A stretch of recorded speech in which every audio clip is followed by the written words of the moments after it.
Tiger fans, thanks for joining us for a new week, a new edition of Tiger Timeout here along the Campbellsville University Sports Network.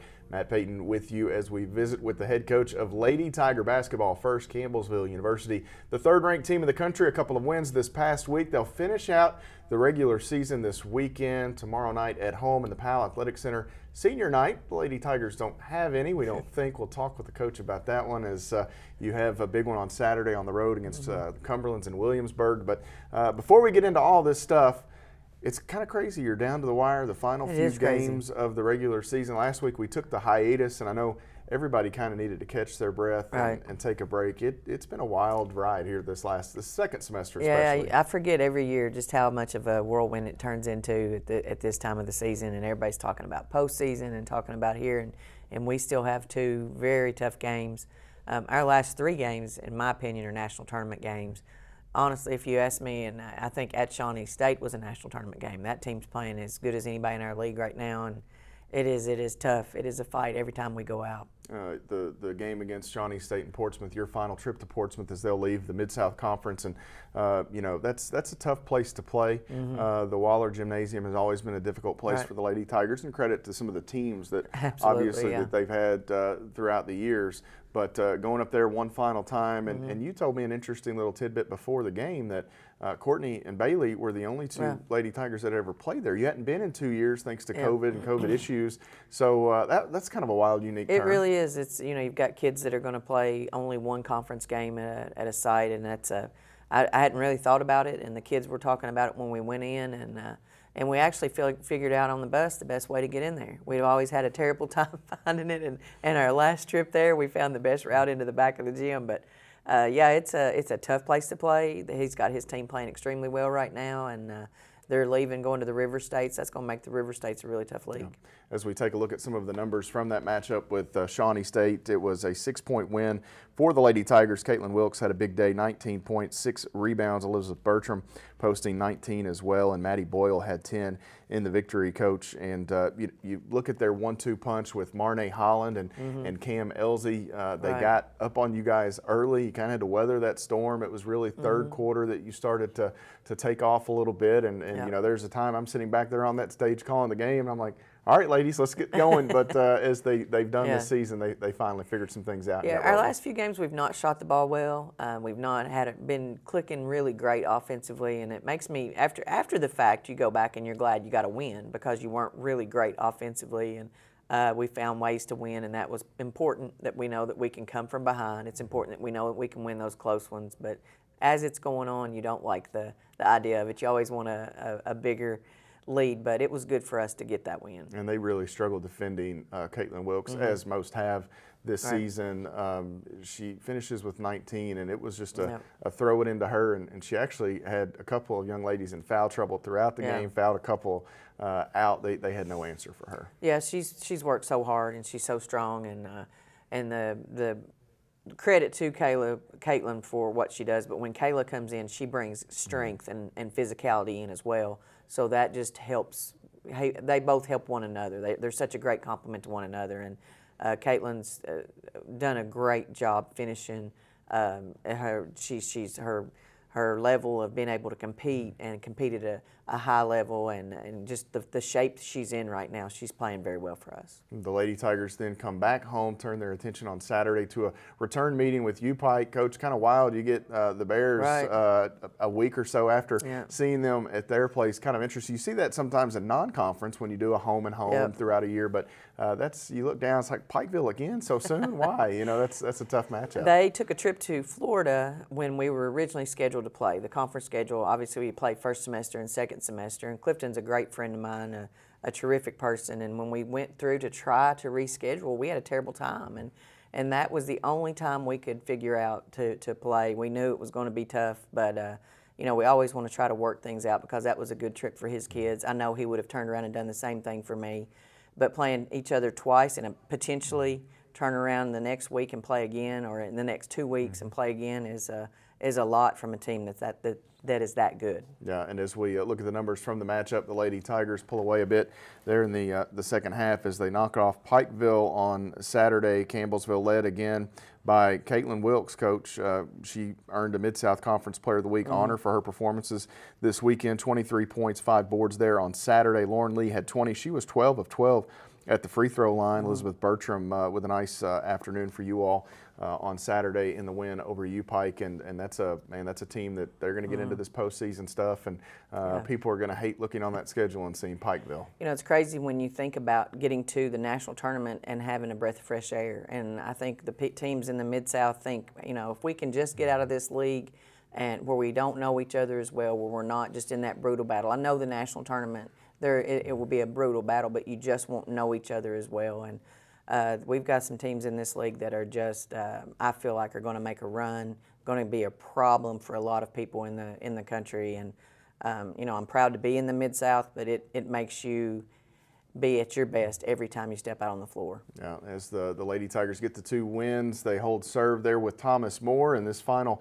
this final weekend will determine the regular season championship, and it could be a share. Both teams can still win it outright. They'll need some help, so we'll see as this week unfolds. We'll step away, come back, and talk with the head coach about the upcoming matchup. Stay with us here on Tiger Timeout.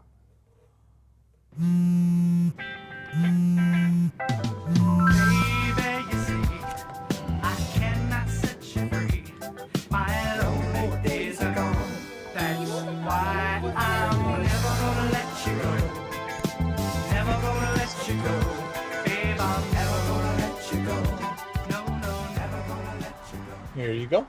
Thank you. Thank you. Never gonna let you go. Never gonna let you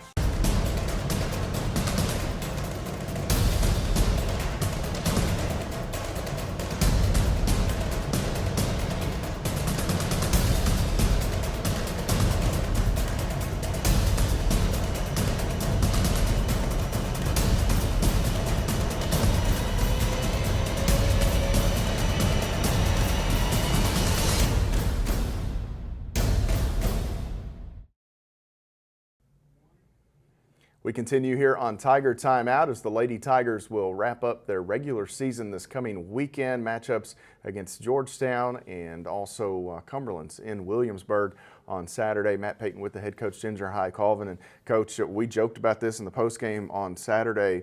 You get a home game tomorrow night. Those are games that you come in on a Thursday and you can open your gym, have your fans in on Thursday evening. You don't have to go on the road. You made the comment, we're just going to hop on a bus and take off somewhere. Just it's been crazy, and I don't think people really understand for you and the guys. The Thursday road games, getting back at midnight, 2 a.m. for the guys sometimes. Go to class, guys and gals, on Friday, even though they're at 8 or 9 in the morning. Come in, practice, get your scout, your game plan for Saturday, roll the ball out. I mean, it's a lot. It is a lot, and it's nice to be home. I know the way the schedule was made was to make things even for everyone, and it's just not been ideal, because even with the guys game, we can't even stay and cheer for the guys, because if we do that, that puts us back at 2, and you know, you can't ask your kids to do that. So we're rooting for the guys on the bus. We're watching and listening to you guys and doing that, but it's just it's a lot to go, and the true travel partners, in my opinion, is the best route to go. You go and you stay, and you know you're going to stay, as opposed to trying to figure out, do you drive up on a Wednesday night now? And it's really been a lot, and our kids are good students, and they really are conscientious about what they do in the classroom, and it's been a grind, and I'm hoping next season will be a little bit better. Final regular season contest in the PAL, Coach. Senior night, first one for you where you don't have to worry about any waterworks or anything like that? It is the first time, I think, yes. So, you know, it only took a decade and a half to get to this point, but no seniors for you all, which is obviously a good thing when you're the third-ranked team in the country, having the kind of year that you are. Georgetown comes a calling, though. Coach Jeff Nichols' club's always going to present a challenge and problems, and they've won a couple. They lost a few on the road, got back home last week, playing well, and you know, obviously you've got to be on your toes. And their teams are always prepared. They'll come in. They've got athletes. They just have a tremendous amount of athletes that they throw out on the floor. They've got shooters, point guards that know his system, and they will be a handful. We've got to make sure we're ready to go for them. And you know, we've got 2 left, and you got to just, at this point in the season, you have to be as tough mentally, I think, as you are physically, because there's times your body's just telling you, I can't do this, I need to slow down, and that's when your mind has to take over and say, yeah, you can. And Leanne Grider and I always talked about the 40% rule. I think it's a Navy SEAL saying, and when you think you can't go anymore, you've only gone about 40%. And she lived by that rule, and that's something that we talk about a lot. The Lady Tigers will enter Thursday's matchup with a 25-1 record. As we look at some of the numbers, they got a win over Georgetown earlier this season in the Davis Reed Alumni Gym. The Tigers 15-11 on the year. Campbellsville averaged about 10 points more a game, shooting at 5 percentage points better from the floor. And, you know, Georgetown, you look at some of their players, Madison Darnell, one that she'll kind of go in that Mary Englert classification, good riddance when she's done. It's the ultimate compliment that I can pay an opposing player. But she's a handful. She can do it all, inside, outside. She can pass it, rebound it. She's terrific. Yeah, I think she's Georgetown's all-time leading rebounder at this point, if I'm not mistaken. She's a leaper. You throw Lane Forsythe in there. You throw their post. They're just strong, physical kids.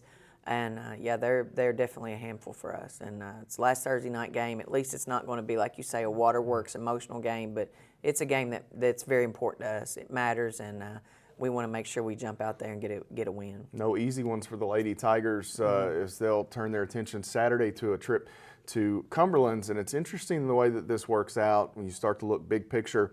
The Lady Tigers will go to Williamsburg to take on Cumberlands, who currently sits, I believe, 3rd in the league.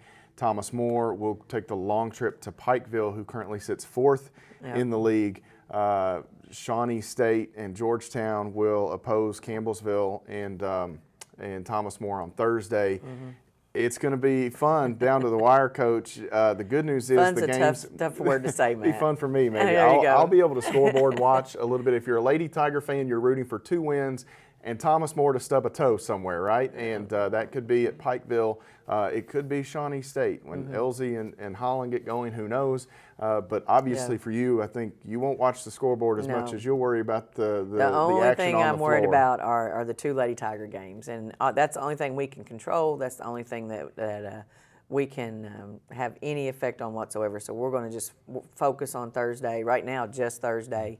And if we can get through Thursday, obviously focus on Saturday. And some of the numbers there with the Patriots, Coach Reeves' bunch, they really can score the basketball. You look at the Monday Twins, Coach, and they're one of the best scoring teams in the nation. Amara Steele eligible. You didn't see her in the first trip. That name will sound familiar. She spent time at Lindsey Wilson a season ago. So he's got some real dynamic pieces as well. Yeah, he does. Amara Steele has come in and played some really valuable minutes for him. His 2 guards are just super quick, shoot the ball well, just rim hungry, and handle it well. They don't get rattled, and then they've got just a good group of kids to go around that, a couple really good shooters from the outside to go with those guards. So you're scrambling a lot. You're out after it, but we just want to play our game, try to be as good as we can defensively, and you know, we talk about that game, but it's just a game that we've not focused on a lot because Georgetown's such a big focus for us right now, and then you have that one-day turnaround, but that's just the way we do it. We would love to get 2 wins this week. Coach, best of luck this weekend. Thank you. As she said, 2 wins. They love to get 2 wins. That would ensure them no worse than a share of the Mid-South Conference regular season championship. 5:30 Thursday against Georgetown. Saturday, 1 o'clock in Williamsburg against the Patriots. We'll step away, come back, and talk to the head coach, Brent Vernon, about Tiger basketball here on Tiger Timeout.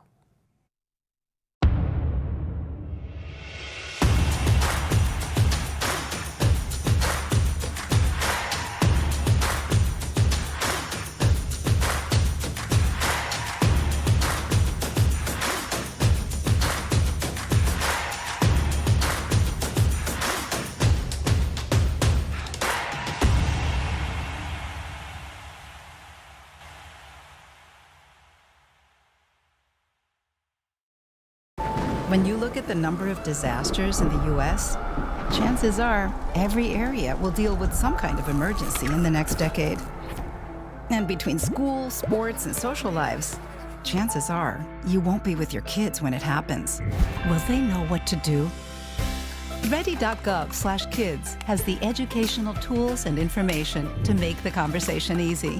When the time comes, chances are they'll feel prepared, not scared. So talk with your family today.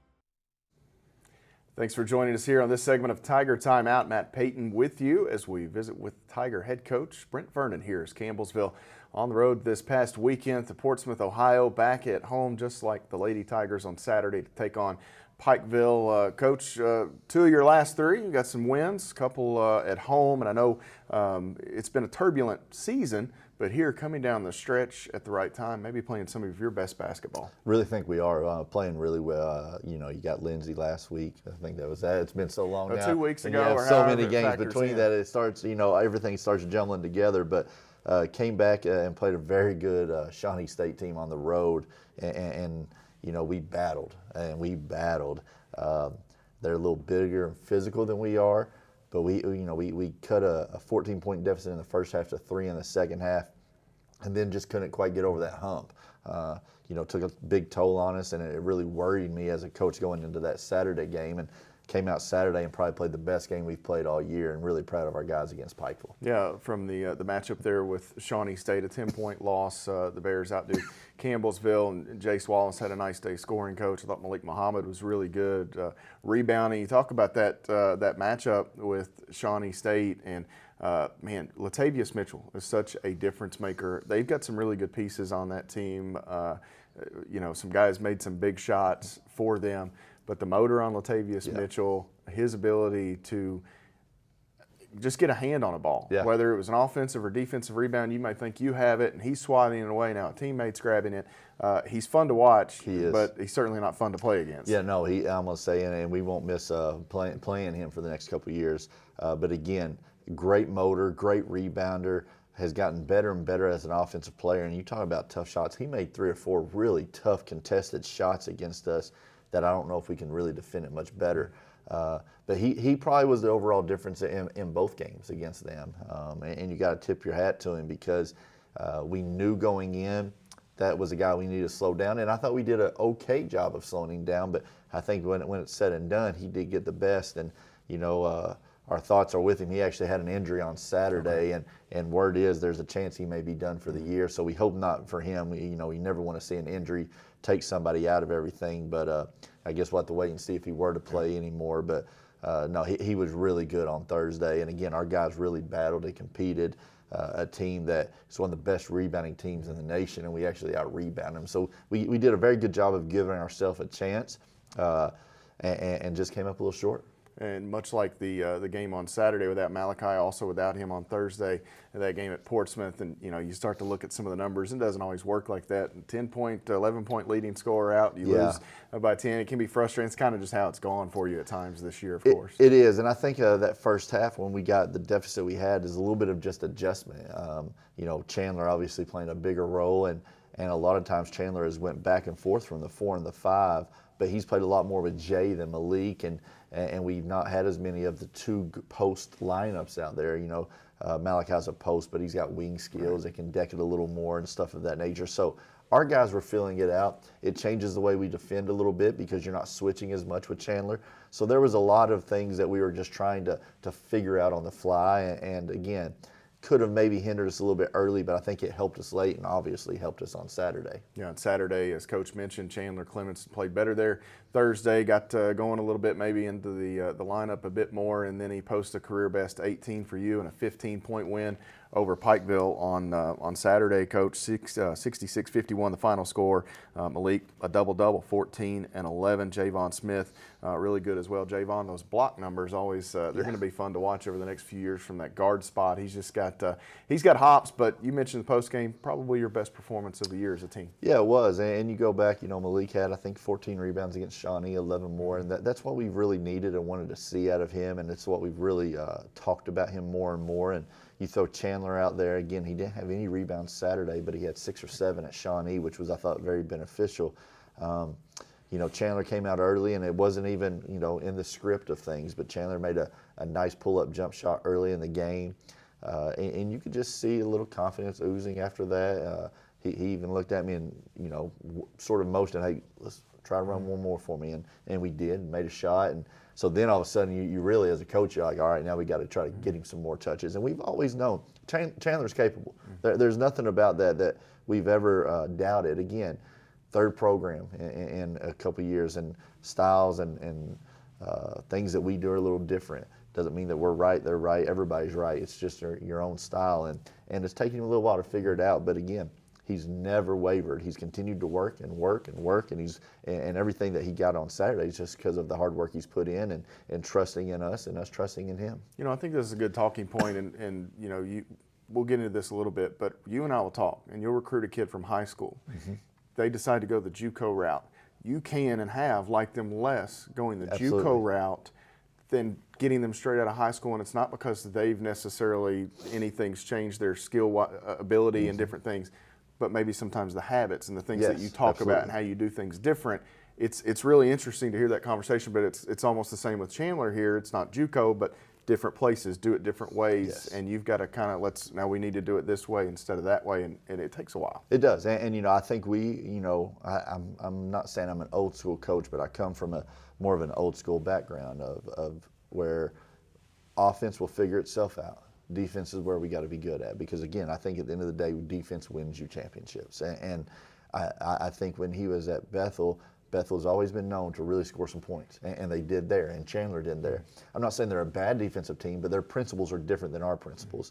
And I don't know how accountable he was held on, hey, we got to get stops. We don't want to play even with our opponent. We want to be ahead of our opponent. And again, he has never questioned that. He's continued to work at it, and I think he might have even realized, all right, I've got to be better defensively than what I've ever had to be.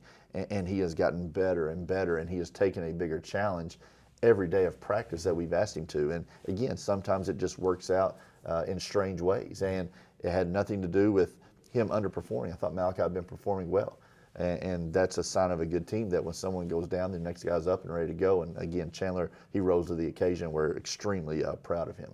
Winning 2 of their last 3, both of those at home. They've got another one at home on Thursday night. Tomorrow evening, they'll welcome in Georgetown senior night for the Tigers. We'll step away, come back, and talk with the head coach about that one. Stay with us here on Tiger Timeout.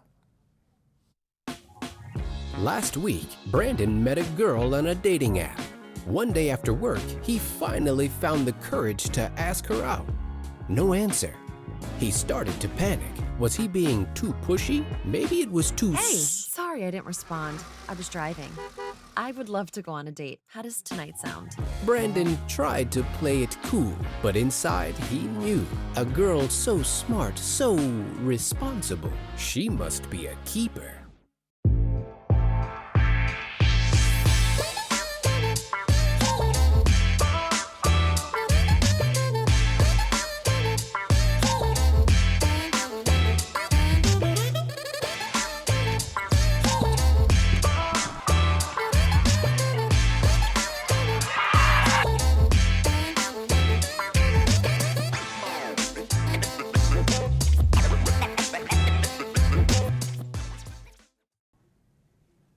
One final segment here on this week's Tiger Timeout.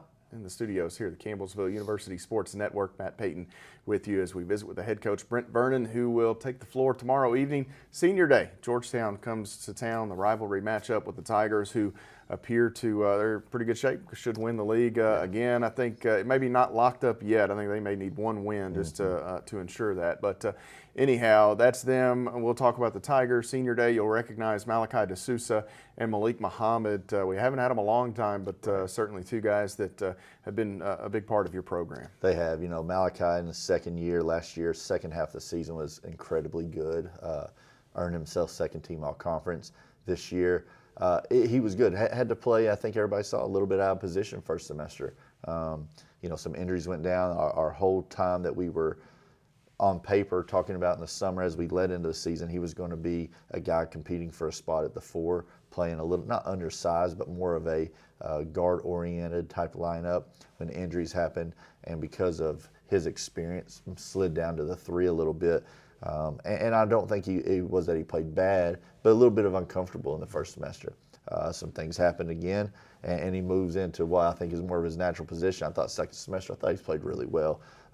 Had a good career. I think he's matured so much as a young man. He's become he was voted a team captain this year by his peers, which I think speaks volumes. Maybe the most well-liked guy on our team. People just gravitate towards him. Just great personality, great young man, and thrilled for him in his 2 years here. hate that he's injured right now, and hope maybe we can somehow find a way to get him back for the tournament. But right now we're taking it day by day.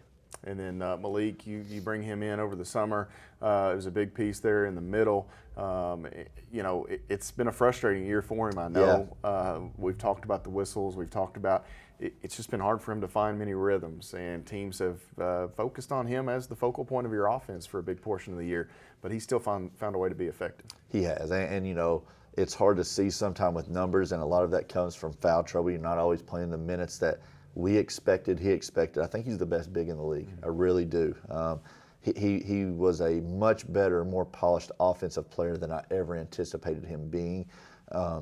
We were expecting more of a rim runner, shot blocker, and he can do those things. But offensively, he's very good, and defensively, he can really move side to side. And just a contagious personality. The guys love him. We all love him. He's just been a guy that we were thrilled and very lucky to have come be a part of our program, and he's left an everlasting mark within our university. So happy for him, and again, not where we wanted to be, but he's been a very vocal leader about, hey, this isn't over. We still got the best basketball ahead of us, and has done a very good job in helping us get to this point. Georgetown in the top 25, Coach. I mentioned they're atop the Mid-South Conference for the time being, and they'll try to wrap up their regular season. You guys saw them earlier in the year. They're a little different now. Jake Omer back with the Georgetown program. That's certainly another weapon for Coach Briggs and the Tigers, averaging about 80 points a game. We'll see what you guys are capable of there on Thursday. Yeah, we're excited. We had their place. It was a really odd game. It was a game of runs. We've gone back and watched a lot of videos this week at Georgetown. With 12 minutes to go in the first half, we'd yet to score a field goal. We had made a free throw. They were up 11-1, and the next thing you know, you blink and we're up 4 points, and we have gone on a 19-4 run. And again, just really proud of our guys in that game of hanging in there and doing what has sort of been our calling card of just continue to stay the course, not let in, and continue to fight. And second half, it just hit that plague of free throws that has bothered us some this year. And it was a close game with 7 minutes to go, and missed quite a few free throws in that little stretch, and they really stretched the lead. But our guys battled hard, and we had a chance. And like you said, they're averaging 80-some points a game, and we held them to 64, so 15, 16 points below their average. And as I was telling our guys, we do the same thing on Thursday. We're going to give ourselves a very good chance to win. And then Saturday, you'll wrap up the regular season at Cumberlands, the trip down to Williamsburg, and that's a Cumberlands program. You look, Jahi Henson, Stephen Fitzgerald, some guys that have been there a while. They're trying to obviously get themselves into the national tournament. These last couple are going to be big for them. I know you'd love to go down there and get a win. Absolutely, and these two games, I think this week are huge for them. They can win. I think they can maybe sneak into that large spot. And I think in their mind as a team and a program, they feel like it's been a little bit of a letdown. They had a little bit higher expectations and stuff, but that's just part of basketball, and it's what it is. I mean, we can say the same thing about ours. I mean, we've been right there knocking on the door all year and just couldn't quite get over the hump, some of it. But two games that we're playing very good teams, capable of wins, and for us, it's about trying to get this momentum and ride it into next week in the conference tournament. I like you so much, I'm not even going to get into the scenarios. If you know him, you're a better man than me. It's Coach and I have talked about it a few times. Mark is more of the scenario yes, absolutely. and the watcher, and Mark and I went back and forth. But you're kind of locked in right now. You know where you're at, and now it's just watching a slew of teams, maybe four. You could play any of four in that opening round. It's still kind of early, I guess. With 2 games left, it's still early. It is, and for me, I'll let you and Mark handle that. For me, it's day by day. We're trying to win the day and get better, and take momentum from Saturday and really try to ride that thing out. Good luck this weekend. Thanks, buddy. man. Appreciate it. Tigers in action on Thursday, senior day, Georgetown College, 7:30. The start time, the doubleheader begins at 5:30 with the Lady Tigers coverage beginning at 5:15. And then on Saturday, I'll be in Williamsburg, Kentucky at the Owain Rollins Center for the matchup with the Cumberlands Patriots, coverage beginning at 12:45 on 88.7 The Tiger. Special thanks to head coach Brent Vernon as well as Lady Tiger head coach Ginger High Colvin. I'm Matt Payton. We'll see you next time on Tiger Timeout.